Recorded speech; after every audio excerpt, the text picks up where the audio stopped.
Bom dia, irmãos. Irmãos estão bem? Na graça e na paz de nosso Senhor Jesus. Amém. Muito bem.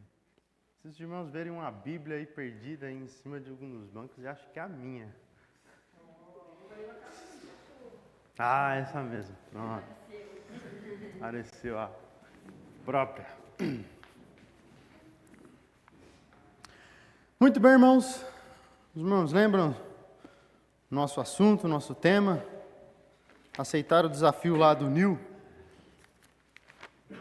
de estudar mais, ler mais alguns capítulos do livro de Romanos, ou ficou por isso mesmo e tá bom assim, vamos, vida que segue. Então parece que só eu dei uma lidazinha por cima lá.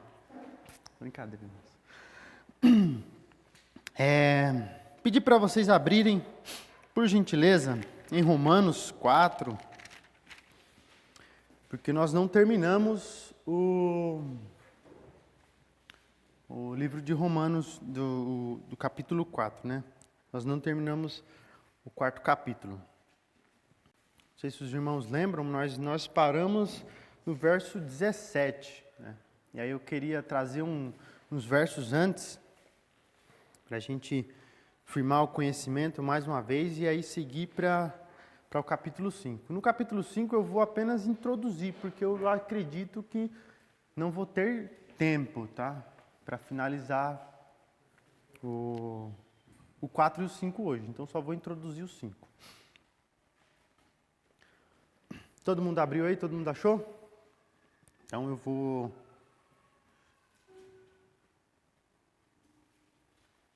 Vamos orar e aí nós já iniciaremos, tá? Nós vamos iniciar. Vou pedir para mais uma pessoa orar, tá? Vou pedir para o Gabriel orar e aí eu também oro. Pode ser, irmão? Por favor.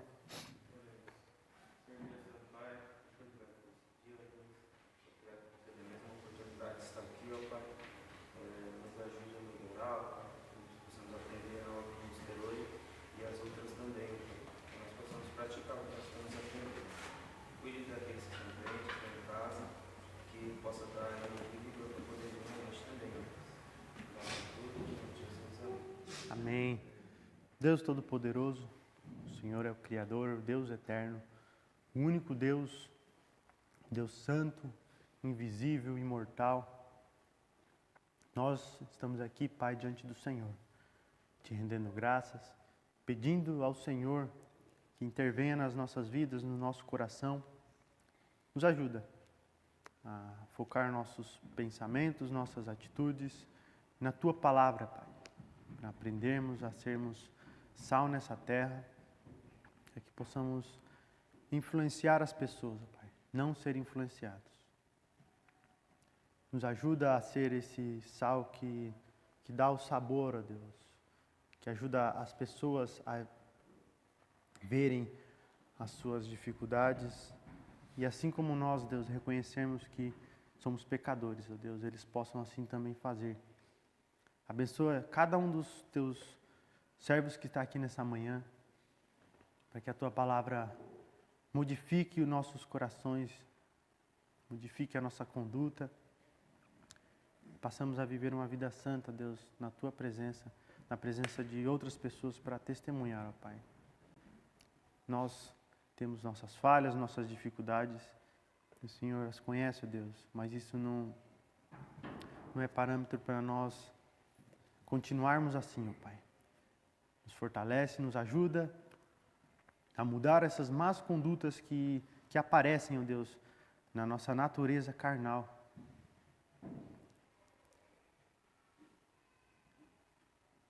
Pai bendito, Tu és santo, Deus. Eu peço a bênção do Senhor nessa manhã. Usa esse Teu servo para transmitir a Tua palavra. E abençoa os irmãos, ó Pai, que vão ouvir, que possam também participar para a honra e glória do Teu santo nome, Pai. Essa é a minha oração. Peço também pela vida dos outros professores que vão trazer seus estudos, Deus, nas escolas, nas classes. Ser com eles, abençoa-os para que seja transmitido a Tua palavra, Deus, de maneira dinâmica, para a glória do Senhor, ó Pai. Abençoa os que vão ouvir, para que o coração, Deus, esteja mirando no Senhor, que o alvo, Deus, das vidas deles sejam o Senhor, Pai. Em nome de Cristo Jesus, nós te damos graça, Pai, nessa manhã. Amém. Vamos fazer primeiro a leitura do verso 13 até o 25, né, que foi o que a gente faltou finalizar. Estou pegando um pouquinho antes aí, da onde nós paramos, né, paramos no verso 17. Capítulo 4 de Romanos. Estou pegando um pouquinho antes do que a gente parou para a gente poder dar uma relembrada, tá? Então, verso 13 a 25 do capítulo 4. E depois nós vamos para o capítulo 5 e aí eu vou fazer aquela introdução. Tá ok? Vamos fazer uma leitura.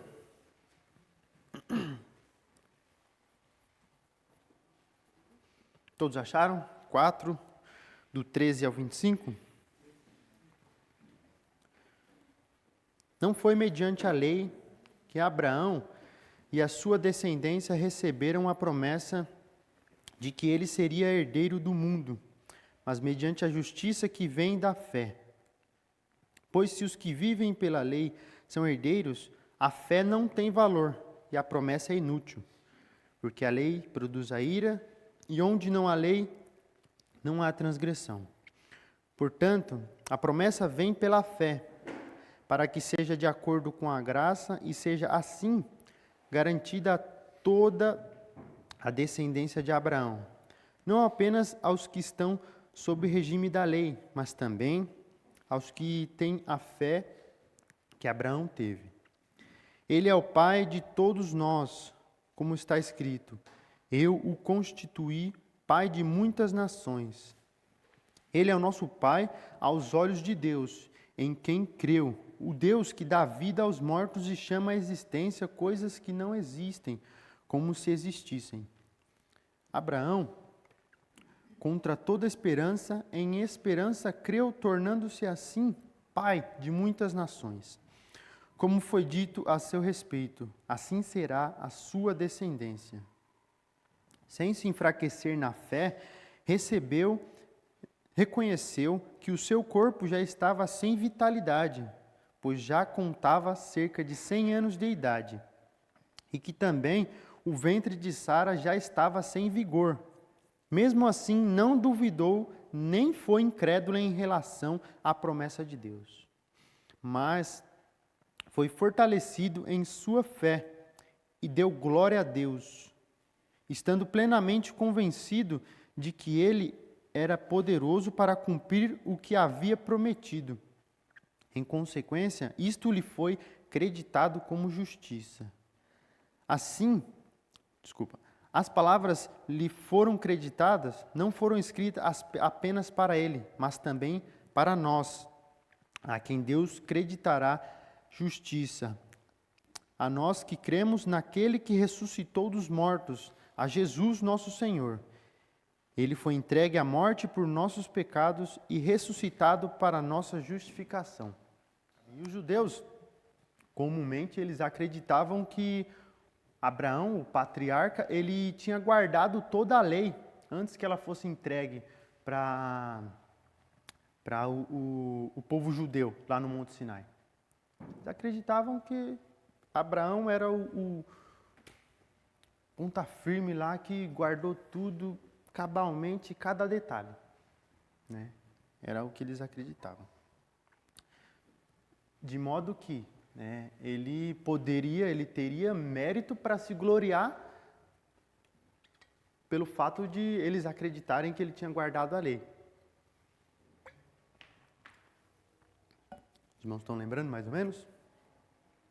Amém? Então, e Paulo, ele refuta essa ideia, ele é contra essa ideia, porque mostrando que Abraão foi justificado pela fé, né? E ele mostra isso na Torá.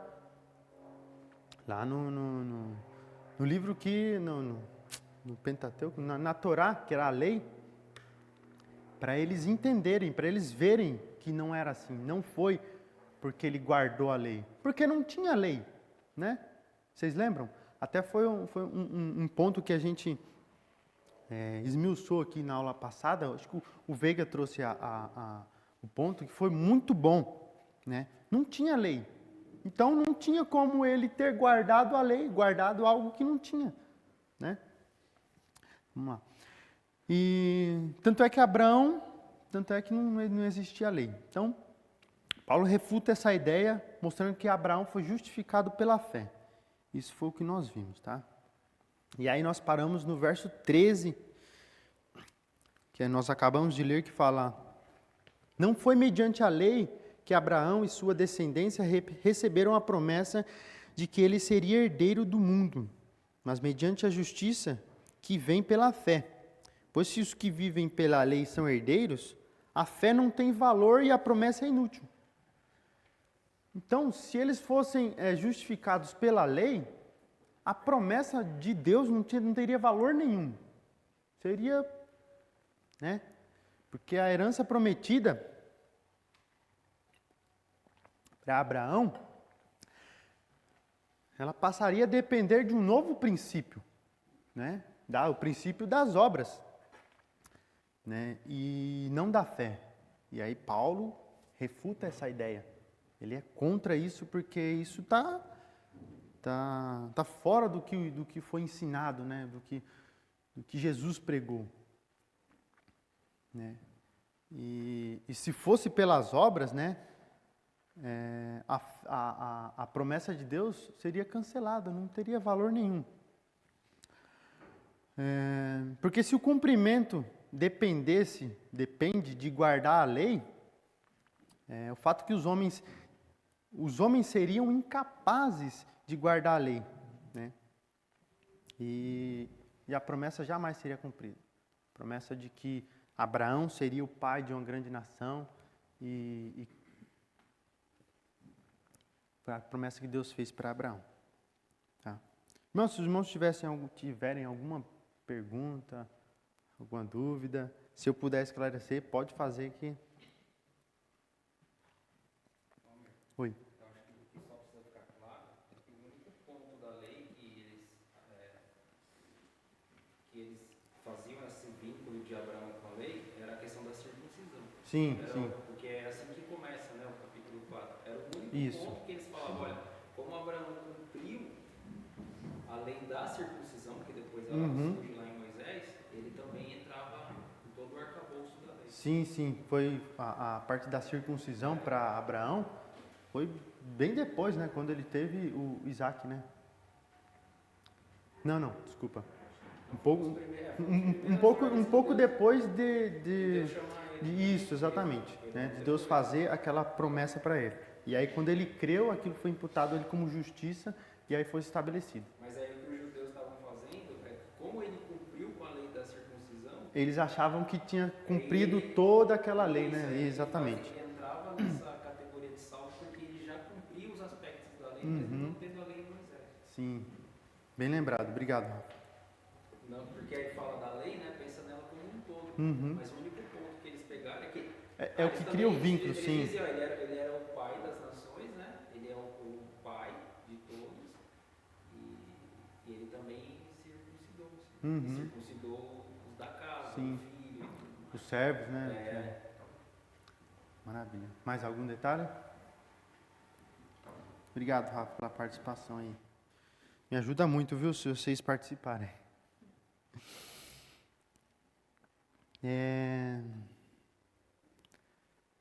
Verso 15. Porque a lei produz a ira, e onde não há lei, não há transgressão. Lembra que a gente acabou de ver isso aqui. Então, não tinha lei. Então, onde não tem lei, não tem transgressão. E isso fica claro para eles, né? Porque a lei expressa o que pode ser feito e o que não pode ser feito. Tá? E se não houver um comando para seguir um determinado curso, isso pode ser proibido, né? Certas condutas, certas ações. Por não ter lei, isso pode parecer, isso é inocente. Os irmãos conseguem entender? Eu enrolei muito aqui.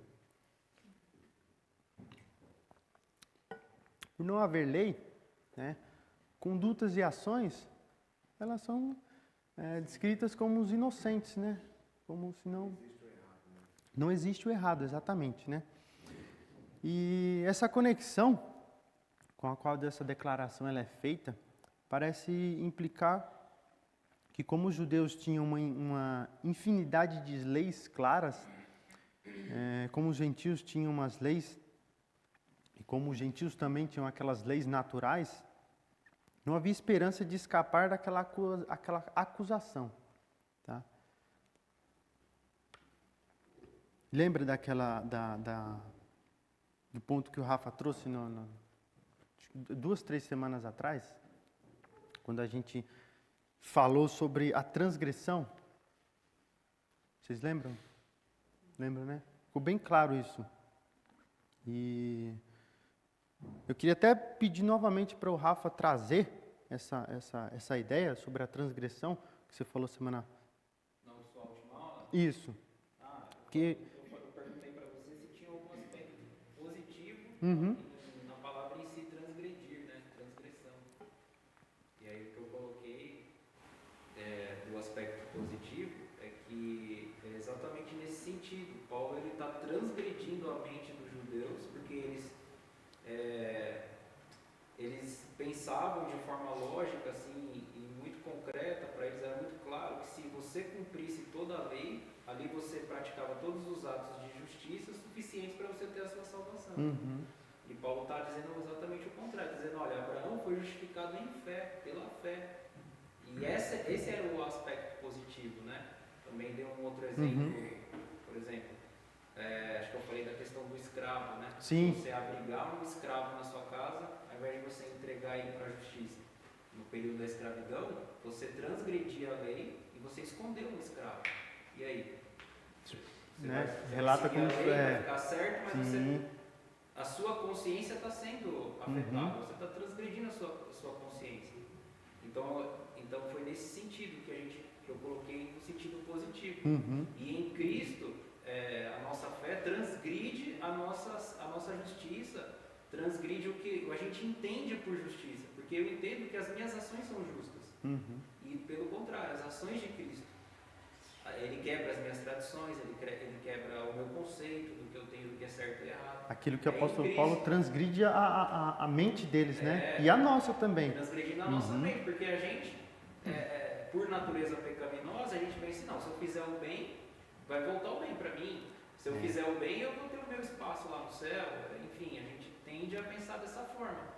Então a palavra de Deus também transgride a nossa mente nesse sentido. Ela avança o sinal, ela fala, não, você está errado. Não é assim. Por mais certo que você acha que você esteja, você está errado. Então a transgressão no sentido positivo seria essa. Foi isso que eu quis dizer.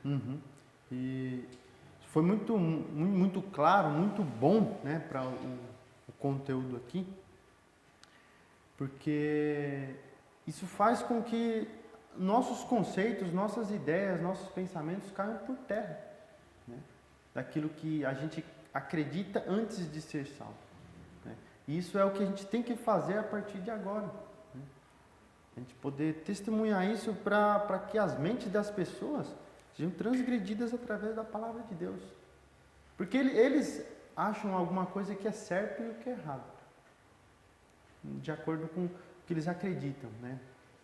Só que se não é expresso, não é explícito a palavra de Deus, né? Para eles tudo é certo ou tudo é errado, só não tem um determinado ponto para se seguir, né? Igual nós sabemos que é errado, né? É ruim, né? Você entrar no seu computador e ver pornografia. Só que para muitos jovens é normal e natural. ou se um jovem sai com uma moça e tem suas relações. Para eles é natural, né? Não tem algo que fala não é certo. Só que a palavra de Deus transgride esses pensamentos, essas atitudes. Foi algo que o Rafa deixou bem, compartilhou com a gente aqui. Então, verso 16. Portanto, a promessa vem pela fé, para que seja... Portanto, a promessa vem pela fé, para que seja de acordo com a graça e seja assim garantida a toda a descendência de Abraão, não apenas aos que estão sob regime da lei, mas também aos que têm a fé que Abraão teve. Ele é o pai de todos nós. Como está escrito, eu o constituí pai de muitas nações, ele é o nosso pai aos olhos de Deus. Eu avancei, né? Para o 17, mas tá bom. Paulo conclui que a promessa aqui, a promessa de Deus, ela é feita a Abraão e ela estava fundamentada na fé, né? Foi transgredido os pensamentos dele lá e está fundamentada exclusivamente na fé, porque ele creu, né? Porque nós cremos e nós fomos salvos, né? Foi imputado justiça, tá? Assim fica estabelecido que a salvação só é possível pela graça e favor de Deus, única e exclusivamente. E nós sabemos isso. Mas o que Deus espera da sua igreja?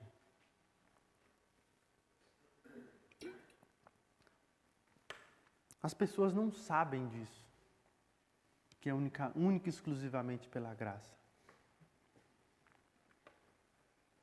Aí cabe a nós. Cabe a nós mudar, né, essa ideia, esse pensamento deles. Aos poucos. Acho que até dentro do movimento evangélico existe um equívoco muito grande em relação Verdade. A salvação. salvação. Exatamente. Os motivos pelos quais nós somos salvos, né? Outro dia eu estava conversando com uma prima minha, e ela é do movimento pentecostal, né? E a gente estava falando sobre diferenças de igreja, enfim. Aí eu falei da igreja batista, né? Eu falei, olha, me converti aos 17 anos e dou graças a Deus por ter me convertido no movimento batista. Não que o movimento batista me salve, mas dou graças a Deus por estar nesse movimento. Acho um movimento muito sério, muito bom, de convívio.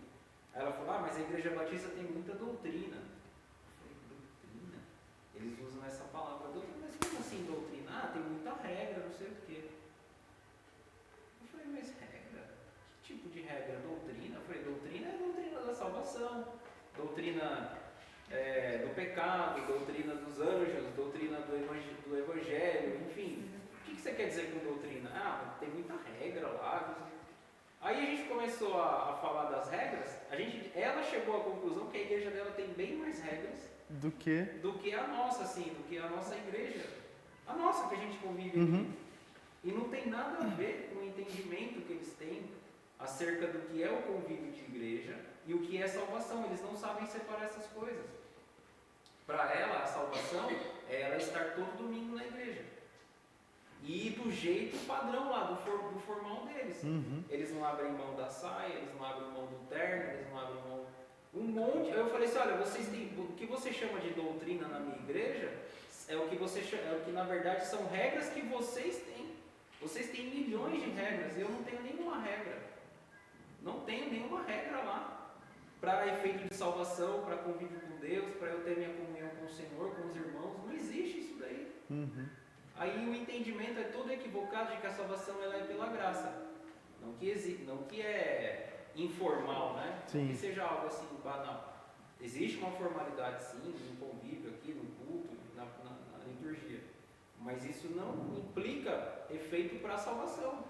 Isso é uma conduta só, é apenas uma transformação da vida, né? E eles não têm entendimento de que a salvação é pela graça. Até dentro do movimento evangélico. Não tem esse entendimento. Eles acreditam que eles são salvos. Verdade, por causa dos cultos, por causa das programações, por causa da fidelidade dele ao culto. Muitas denominações são assim mesmo, né? Eu já presenciei isso, já dei até comentei aqui sobre um ex-colega de trabalho mesmo, que ele era, não sei se é da congregação. Ele falou que ninguém podia ser salvo assim, só por crer, não. Tem que fazer alguma coisa e tem que estar lá na igreja. Realmente. Fala, irmão. Você fez a pergunta, né? Espera da igreja, eu ia falar exatamente isso. Talvez, às vezes, dentro do nosso movimento, a gente até tem um entendimento sobre o que é a salvação, mas a gente ainda fica ligado com coisas humanas. Assim, com regras e... É lógico que tudo tem... para ter uma ordem, né? Para ter mas eu vejo que mesmo dentro do nosso movimento batista, às vezes as pessoas ainda ficam ligadas a coisas humanas, O jeito sabe? de fazer, né? Jeito de fazer, que aquele é o certo, e então a pessoa A acha música certa, a música certa, É. o culto, o jeito do culto é o certo. O instrumento certo, o né? instrumento certo, aquele ali não pode, aquele pode. Então, às vezes a gente, mesmo sendo batista, às vezes a gente já fica preso a coisas humanas, como se aquilo, como se alguém pudesse ter chegado ao altar de Deus e perguntado: Senhor, qual que é o seu gosto? E a pessoa ter fixado que aquele é o gosto de Deus. Não, Deus gosta mais só do piano. Não, Deus não se agrada de baixo. A síncope é pecado. A síncope é pecado. Mulher né? calça Verdade, no culto, o ritmo. Calça no culto, abominação. Não, Deus não se agrada disso. Mas nunca ninguém conseguiu mostrar na palavra de Deus, é por isso daqui. E a gente também, querendo ou não, a gente também fica preso a algumas coisas, né? Verdade. A gente tem bem claro na nossa mente a salvação pela graça, né? Mas a gente também fica preso a usos e costumes. E como essa fala ficou bem ligada com o estudo. A palavra de Deus transgride a nossa mente, né? Quanto a essas ideias. Aí eu lembrei de uma vez que eu fui para o seminário, o pastor falou que isso aqui, piano, era um instrumento de cabaré, muitos anos atrás, né? E as pessoas tinham esse preconceito, assim como o violão, por causa do ritmo, né? A síncope. Jeito de fazer, né? Ideias, né? E na palavra de Deus não está isso que a Jéssica falou, né? São coisas estipuladas pelas pessoas porque acha que é certo ou acha que é errado, né? Diga. O que a Jéssica falou também, e o que o Veiga falou também, é para a gente realmente pensar. Porque existe a liberdade cristã. Sim. Mas quando a gente fala da transgressão, a gente entende que é o Espírito Santo que nos convence do pecado, certo? Mas também existe esse vazio aí da liberdade cristã, que é assim: bom, se eu sou salvo pela graça, eu posso viver minha vida do jeito que eu quiser, porque eu já sou salvo e pronto. Então, infelizmente, aí eu falo no meio batista agora, que algumas outras religiões têm, né, alguns cuidados que os batistas não possuem. Por exemplo, esse cuidado que eles têm de estar na igreja. Pode ser da forma errada, mas é um jeito de adoração ao Senhor que eles têm. Os batistas já não acham isso. Se eu for na igreja, eu sou salvo. Hoje eu não estou afim, então... Eu já sou salvo mesmo. Eu sou salvo mesmo, né? É os extremos. Tá tranquilo. Se eu pecar, eu peço perdão e tá tudo certo. Porque a salvação não vai ser retirada de mim. E outras coisas, como a gente falou, né? A questão de vestimento, de conduta na vida diária, dentro de casa. A gente acha que a pessoa leva a vida cristã a sério, mas às vezes dentro de casa, na igreja, né? Eu sempre falo assim, a gente fala, você é muito dura, mas infelizmente tem pessoas que põem a roupa de crente no domingo, mas em casa é o Satanás, né? Por quê? Porque é aparência, vive de aparência. Vou colocar minha máscara aqui. Né? Aí No venho domingo para é os santinho, irmãos. mas durante a sua vida cotidiana, no seu trabalho, na sua vida social e tal, porque ele tem essa concepção: eu sou salvo e ponto. Isso nunca vai ser tirado de mim. Então, não importa o que eu faça, não importa o meu pecado, não importa a minha transgressão, o Senhor vai me perdoar, e se eu morrer daqui a pouco, tudo bem, está no céu. Então, às vezes a gente deixa, por isso que eu falei, que às vezes a gente deixa esse buraco aí, né, entre a vida cristã, a transgressão, o pecado, a graça,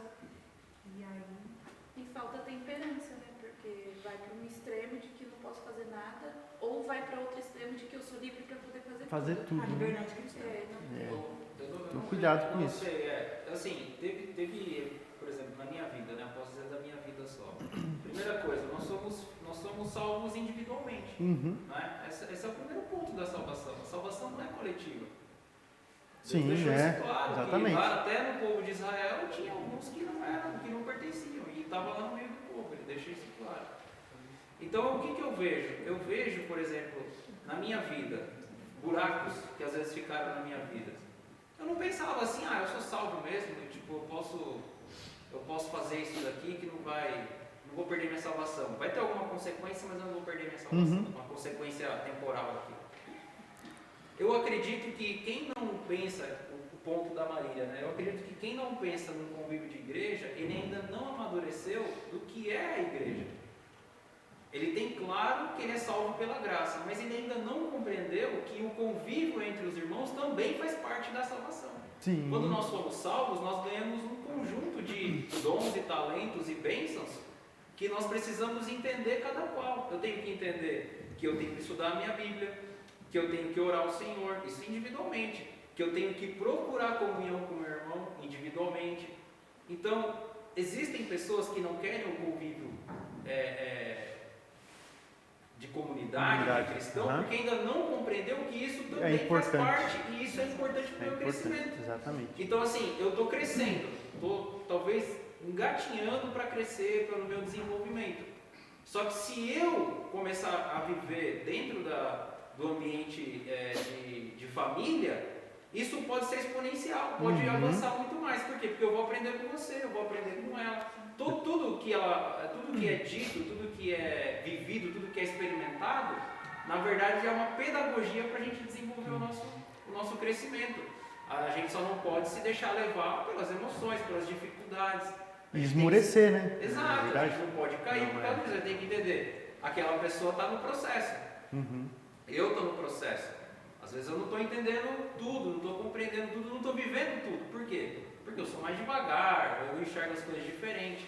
Mas o caminho é o mesmo. Sim. Mas eu tenho que lutar para quê? Para estar junto. Não posso na hora da minha dificuldade falar, vou largar tudo, vou deixar tudo. Eu presenciei. O Almir deixou eu falar. Eu presenciei uma situação, obrigado. Uma situação que foi o seguinte.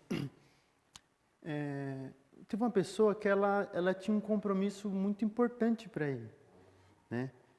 E esse compromisso era algo que eu acho que ia fazer a diferença na vida dela.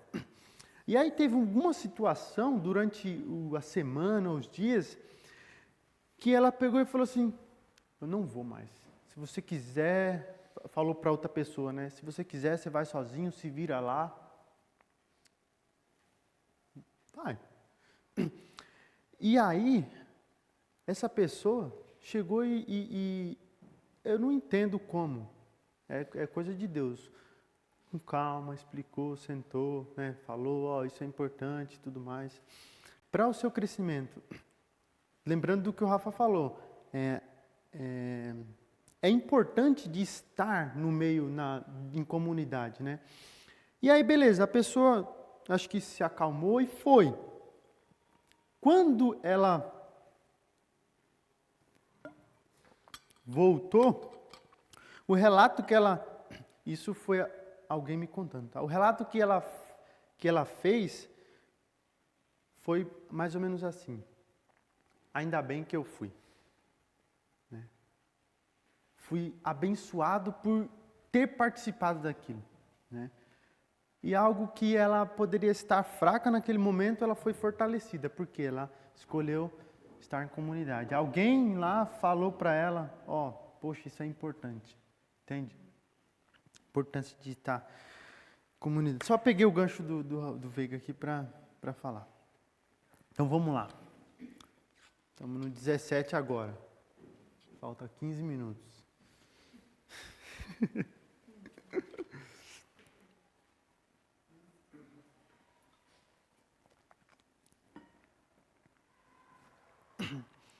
Verso 17 diz assim: como está escrito, eu o constituí pai de muitas nações. Ele é o nosso pai aos olhos de Deus, em quem creu, o Deus que dá vida aos mortos e chama à existência coisas que não existem, como se existissem. Deus, o qual vivifica os mortos, é uma referência ao nascimento de Isaac, do corpo já mortificado de Abraão. E do ventre também amortecido de Sara. E ambos já estavam de idade avançada, né? E interessante demais. Abraão, por mais que tenha passado muitos anos, ele ainda assim estava firme na promessa que Deus fez a ele, né?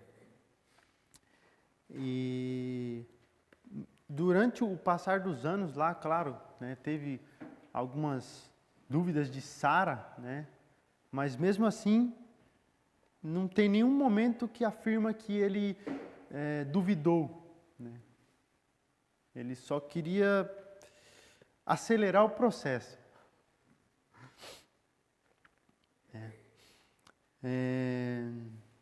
Verso 21, verso 20 e 21 fala assim: dando glória a Deus, vamos lá ver. Mesmo assim, não duvidou, nem foi incrédulo em relação à promessa de Deus, mas foi fortalecido em sua fé e deu glória a Deus. E quando nós, irmãos, estamos em comunidade, como nós estamos aqui, nós somos fortalecidos. Eu não sei vocês, né? Mas eu me sinto fortalecido. Quando nós viemos aqui fazer o mutirão, acho que quem veio, né, se sentiu participante de algo, grandioso, né? Algo simples. Eu me senti assim, estou falando por mim, não sei os outros, mas me senti fortalecido porque muitas pessoas estavam ali também, né?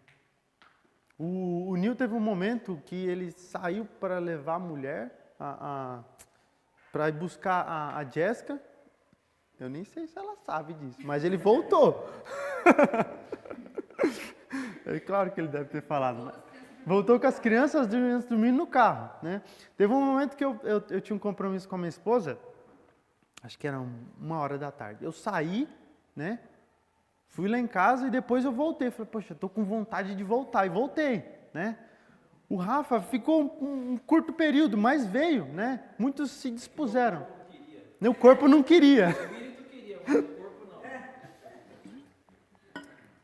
A idade já avançada, não, brincadeira. Mas fala que Deus é pronto para vivificar, né? Vivifica, né? Aqui, ó. Abraão foi vivificado. Claro que eu não estou querendo falar isso para menosprezar os que não vieram. Não, longe disso. Mas para que nós possamos entender que essa ação em comunidade fortalece. Isso sendo fortalecido, o que acontece? Nós vamos fazer outras atividades, né, para levar o nome de Deus, para levar um bom testemunho, uma boa conduta, entende? Isso fortalece a gente para que nós possamos fazer outras atividades, entende? Não sei se os irmãos lembram, mas teve um estudo que eu dei há uns meses, acho que 1 ano atrás, que o inimigo, assim como um câncer, ele não age de fora para dentro, ele age de dentro para fora. Se nós estamos revestidos com a armadura de Deus, né, ele vai ter muito mais dificuldade de entrar dentro, né? Uma igreja ela é destruída por quê? Alguém que chega e fica ofendendo a igreja, né? Você, aqueles crentes da Batista lá são safados, né? Isso vai atingir a gente? E se sai daqui de dentro um irmão falando isso? Entende? Então, e essa ação coletiva de estarmos juntos, reunidos, fazendo, isso fortalece a igreja, irmãos. Isso fortalece os que estão mais fracos e os que estão mais fortes se encorajam ainda mais. Entende? Deus, ele vivifica os mortos, né? Assim como ele vivificou Abraão, né? Dando ele o privilégio de ser o pai de uma grande nação, né? Através de Isaac, né? Seus filhos, Jacó, e assim sucessivamente como cresceu. Entende? Por favor. Voltando um pouquinho aqui, eu queria na verdade ter falado antes sobre a questão Pode da interromper, lei, não da tem problema. promessa, na verdade, da promessa ter sido pela fé, né, e não pela lei, porque senão a promessa e a fé seriam inúteis. Eu vejo que tem muita gente que hoje, a gente vai às vezes falar de Jesus para alguém, e parece que nós somos superiores porque nós somos salvos, eles não, né? Pelo menos eu acho que as pessoas veem isso. Quando a gente começa a falar, parece que a pessoa olha pra gente e fala assim, pô, então você é melhor que eu. Quando a gente afirma assim, não, mas eu sou céu. salvo, eu vou para o céu, né? Sim. Isso parece soa um tanto arrogante, né, para eles. Parece, assim, às vezes a pessoa nem fala nada, mas você olha pra ela e o jeito que ela tá olhando pra você, você sente isso, né? E aí é onde vem a questão da graça, né? Porque assim, eu vi um vídeo uma vez de um como é que chama um judeu que dá um livro? Rabino? Um rabino falando sobre a lei. Ele falou assim que a gente tem a Bíblia aqui, na Bíblia tem algumas coisas da lei. Só que eles têm um livro específico, que eles pegam as leis que a gente tem e eles vão meio que espalhando elas, diversificando em vários outros pontos, que trazem outras leis, às vezes, e outros ensinamentos para o povo judeu que é só judeu. Ninguém mais tem isso, só o judeu tem acesso. Como se eles tivessem a lei de Deus propriamente dita, né? Aquela lei minuciosa que Deus trouxe. E que ninguém mais tem acesso e ninguém mais sabe nada sobre a lei de Deus. É basicamente isso que ele trouxe no vídeo que ele estava falando. E eu fiquei pensando, como os judeus aqui de Romanos, ou até mesmo Gálatas, né, que a gente estava vendo, às vezes os coríntios lá que tinha divisão, pensavam a respeito disso. Às vezes eu chegava na igreja e falava assim, vocês sabem de nada, vocês são gregos, vocês são de outro lugar lá. Quem tem a lei somos nós somos salvos. E aí eles se sentiam superiores por isso. Né? Naquela ocasião. Sim. Hoje, às vezes, a gente pode parecer superior, como eu falei na casa de transmitir, porque a gente não está demonstrando realmente salvação pela graça. Porque a salvação ela não tem nada a ver com o que você faz. Pelo menos assim, questão de obras. Ela não tem nada a ver, assim, a única coisa que você pode fazer é se arrepender, reconhecer o seu erro e pedir perdão em relação à salvação. Porque de resto, você vai ter que se transformar, o Espírito Santo vai transformar você, mas para a salvação não. E os judeus eram a mesma coisa, né? Por isso que até Paulo fala aqui que no versículo 14, né, ele fala, por se os que vivem pela lei são herdeiros, a fé não tem valor e a promessa é inútil. Porque, assim, se for para fazer a obra, então Deus morreu para nada. Deus morreu para nada, a promessa que Deus deu para Abraão Não tem valor nenhum. E todo mundo que não é judeu não vai ser salvo. Porque, assim, Só eles têm a lei. a nata, né? O resto vai tudo. Só os de sangue azul, né? Basicamente isso. Então, realmente a lei a fé vem pela graça. E a gente tem que pregar isso de uma maneira que eles entendam, porque senão não adianta falar. Eles vão achar que é superior e nunca mais vão voltar para nem igreja nenhuma. Aqueles crentes lá é tudo arrogante, tudo. Isso que a gente tem que né, no momento de dar um testemunho, de falar, tentar se colocar no mesmo patamar dele, né? Poxa, se é pecador, eu também sou, né? E assim por diante. Então vamos seguir aqui, senão acho que eu nem vou conseguir introduzir os 5, hein? Obrigado, Eliezer, pela sua ponto de vista, sua participação aí. Então Abraão, ele reconheceu que Deus era suficientemente fiel e poderoso para cumprir tudo aquilo que ele tinha prometido. Ele creu, né? E ele deixou isso muito, muito claro. E ele deu glória a Deus por isso. Tá? E ele estava plenamente convicto que isso iria acontecer. Né? Em nenhum momento ele duvidou. A sua esposa estava um pouco relutante, né? Mas ele não duvidou da promessa de Deus.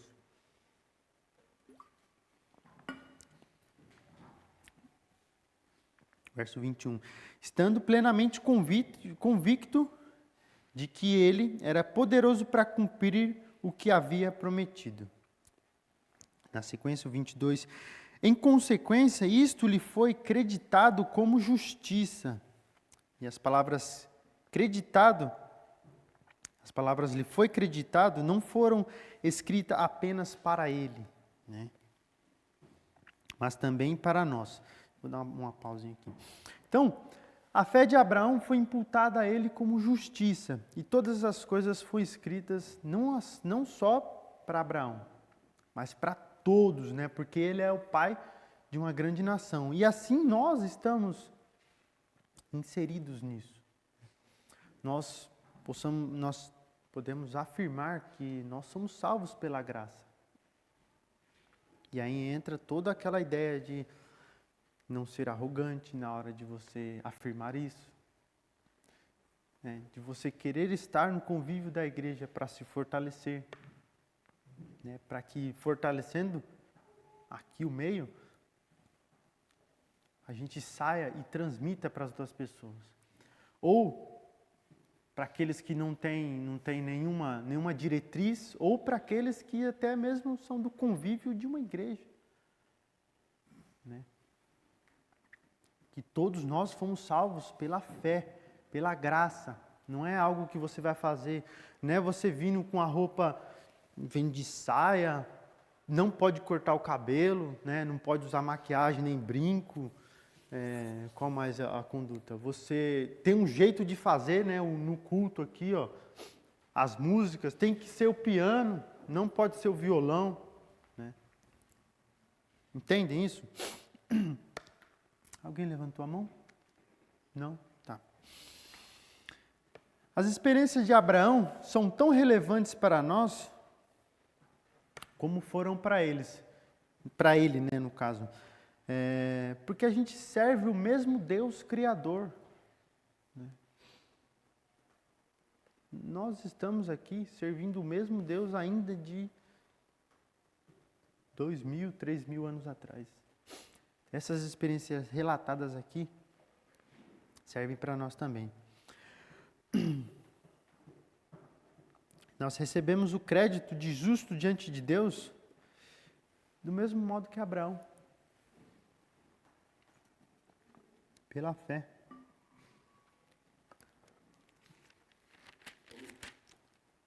Oi. O objeto da fé de Abraão não acabou, né? O Arley, você falou, mas a gente serve um Deus de 2, 3, 4 mil anos atrás. Se você for pensar historicamente, os deuses, entre aspas, de 3, 4, 5 mil anos atrás, muitos deles já nem existem mais, nós nem sabemos o que eram adorados. Nem é. Caiu o esquecimento. Outros foram criados, outros foram beatificados, mas o objeto da fé de Abraão, que é o nosso objeto de fé também, o nosso Senhor Jesus Cristo, esse é eterno. Vive ainda. Ele vive. Né?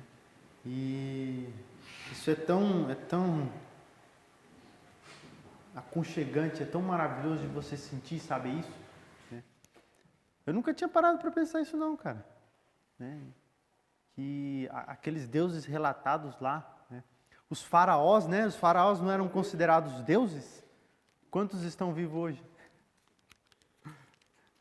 Nenhum deles. Interessante, né? E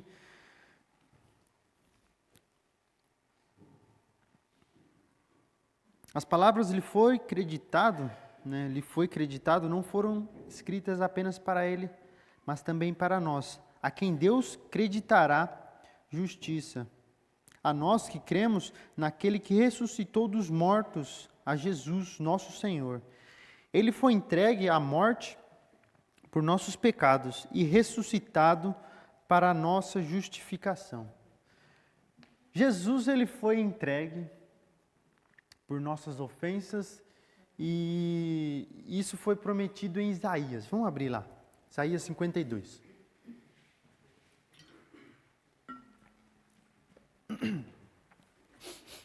Quem abrir aí, pode ler. Isaías 52, verso 13 até o 53. Eis que o meu servo procederá contra será muito duro.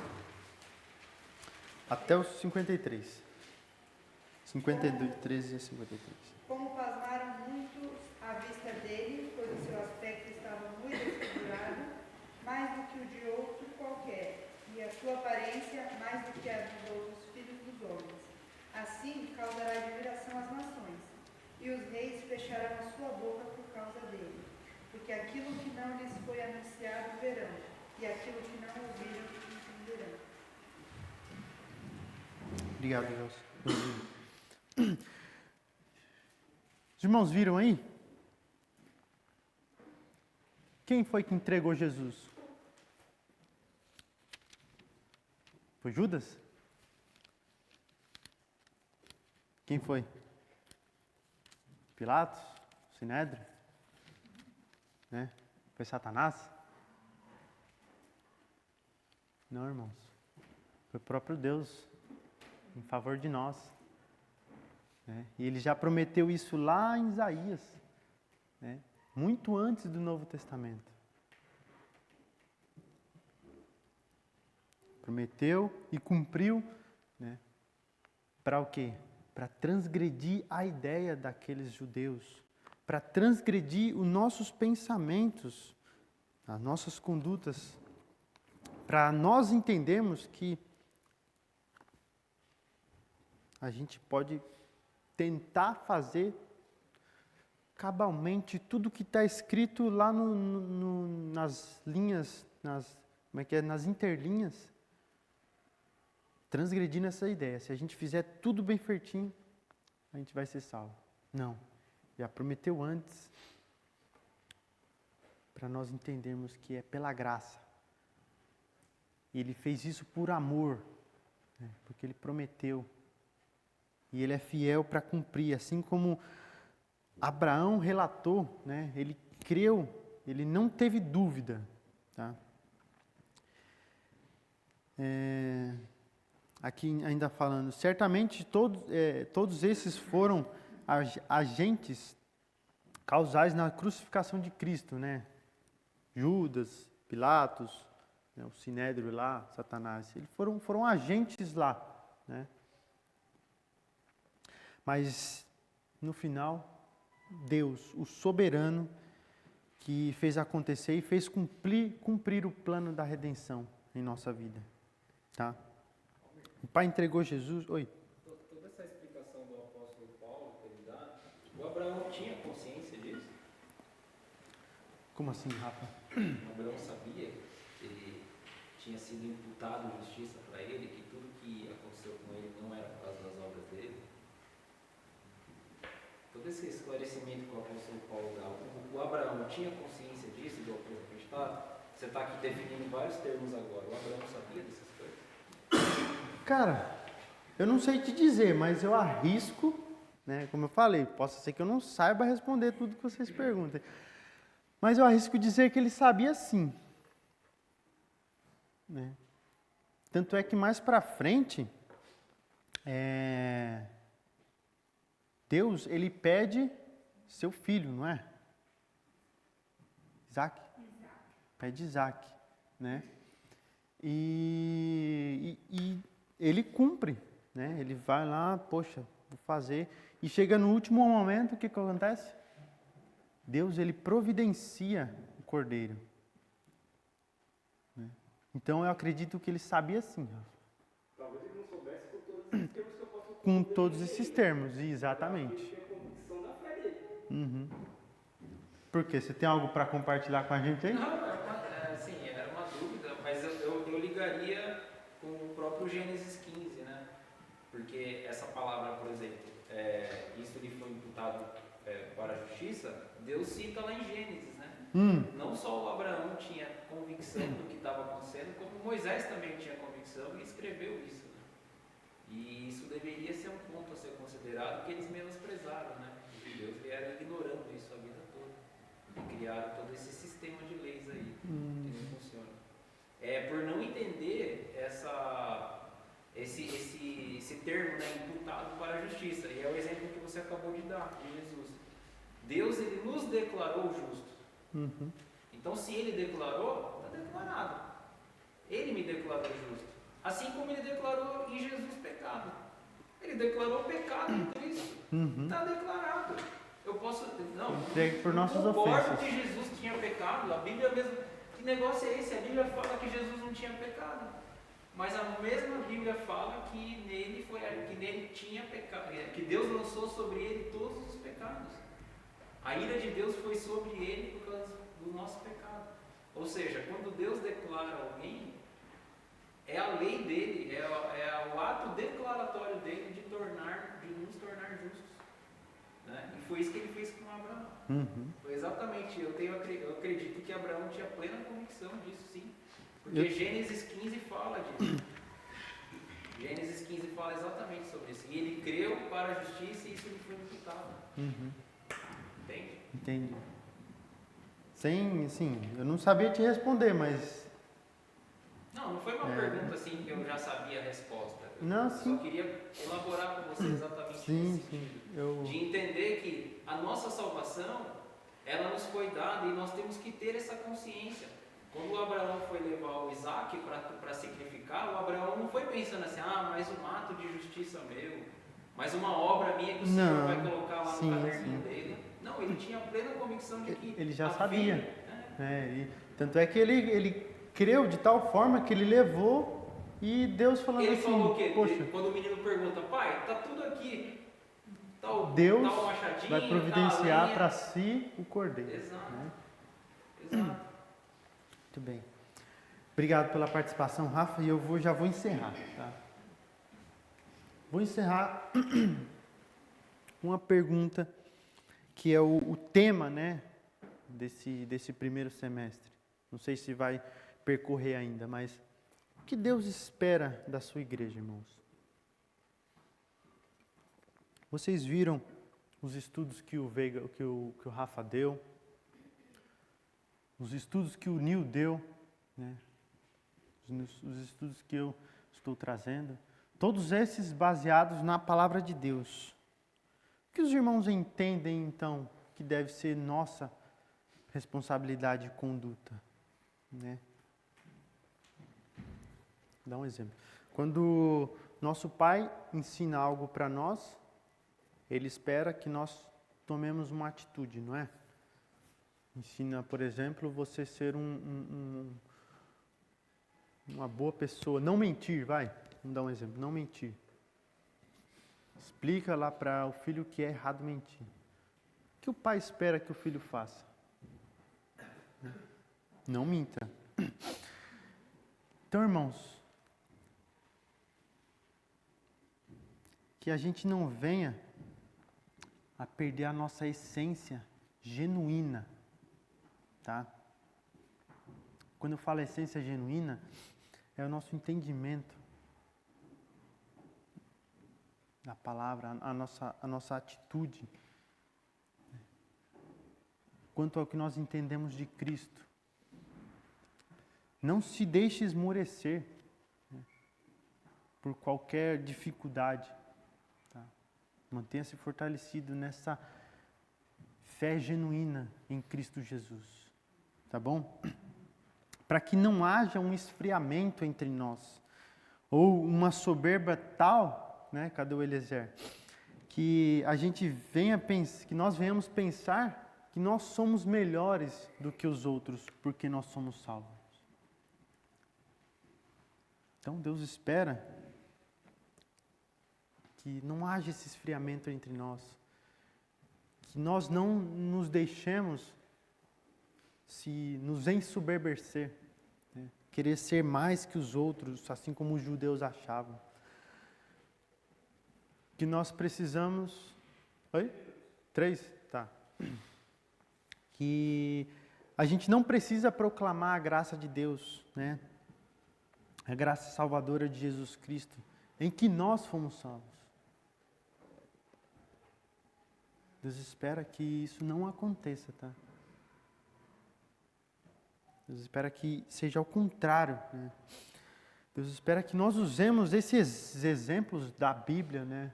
Desses heróis da fé, desses exemplos bíblicos, assim como nosso exemplo perfeito, Jesus. Esses exemplos, Ele espera que nós usemos né? E nós analisemos que nós somos dependentes do Senhor Jesus. Analisar com humildade, né, a nossa dependência e confiança em Deus. Tá bom?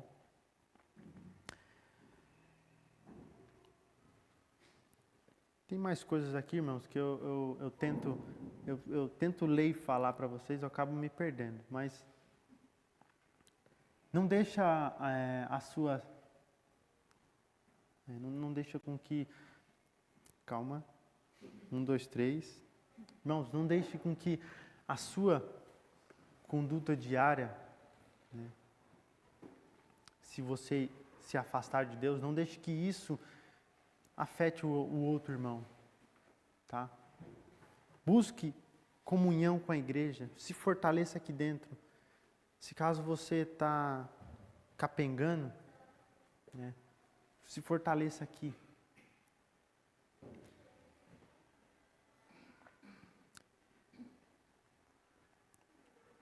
Não esqueça a sua fé genuína em Jesus Cristo, irmãos. Tá? Não ache que você é melhor do que os outros só porque você é salvo. Irmãos, eu espero que os irmãos tenham sido abençoados com esse momento de estudo da Palavra de Deus. E que cada vez mais a gente consiga crescer espiritualmente e entender que a Palavra de Deus, ela não é brincadeira. É muito forte, muito sério, tá, irmãos?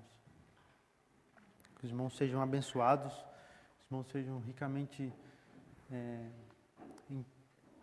estejam com seus corações e sua mente voltada para o alvo que é Jesus Cristo, tá bom? Eu vou pedir para uma oração para duas irmãs, né? Vou pedir para a Júlia e para a Dona Antônia, tá?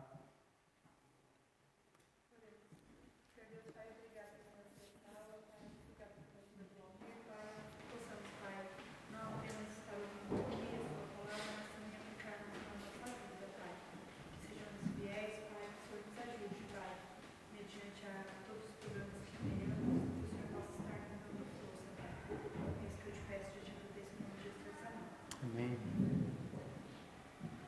Senhor, obrigado por essa oportunidade de estar aqui, Senhor, louvando, aprendendo a Tua palavra. E aqui, Senhor, nós entregamos a nossa vida nas Tuas mãos, entregamos nossos corações, ajuda todos o Teu povo, Senhor, nesta hora. Nem só ser ouvinte, Senhor, mas praticante da Tua palavra. O Teu próprio Jesus fala na palavra para não ser somente ouvinte, mas praticante. O que é praticante? Praticante é que vai exercer a palavra de Deus na nossa vida, falar para aqueles que não conhecem. E Jesus não é um retrato calado. Jesus é o Deus poderoso, aquele Deus que olho humano não vê. Ele é como o vento, olho humano não vê. Ele é aquele Deus poderoso que fez esse mundo só com o poder. Por isso, Senhor, nós entregamos todo o nosso viver nas Tuas mãos. Prepara, Senhor, cada um aqui o melhor te servir todos os dias da nossa vida. E também, Senhor, nos leva para os nossos lares e prepara para a noite a cada um, Senhor, que vai chegar aqui. O Senhor sabedor todas as coisas, Senhor. Para os corações daqueles que não chegaram aqui, daqueles que estão, Senhor, lendo a Tua palavra, eles estão com a mente mudada.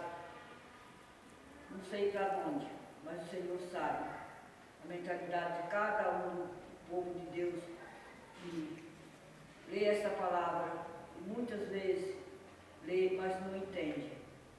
Não entende que o que vale na nossa vida como um cristão não é coisa que nós vamos fazer. É o amor de Deus em nosso coração. Cada um de nós um dia vão ser representantes na presença de Deus. E se nós não tiver o amor de Deus vai te aproveitar. Por isso nós queremos, Senhor, ser aqueles aproveitadores das coisas de Deus. Tem misericórdia, Senhor, de cada um daqueles que estão ouvindo a tua palavra e está querendo te servir, um pé nas coisas de Deus e também nas coisas do mundo. Meu Pai, fala para o coração dessas pessoas. Eu entrego nas tuas mãos. Prepara cada um aqui para o nosso lado, nos levar pelo teu santo poder. E em nome de Jesus que te peço. Agradecido por tudo. Amém. Amém. Irmãos, que Deus abençoe vocês.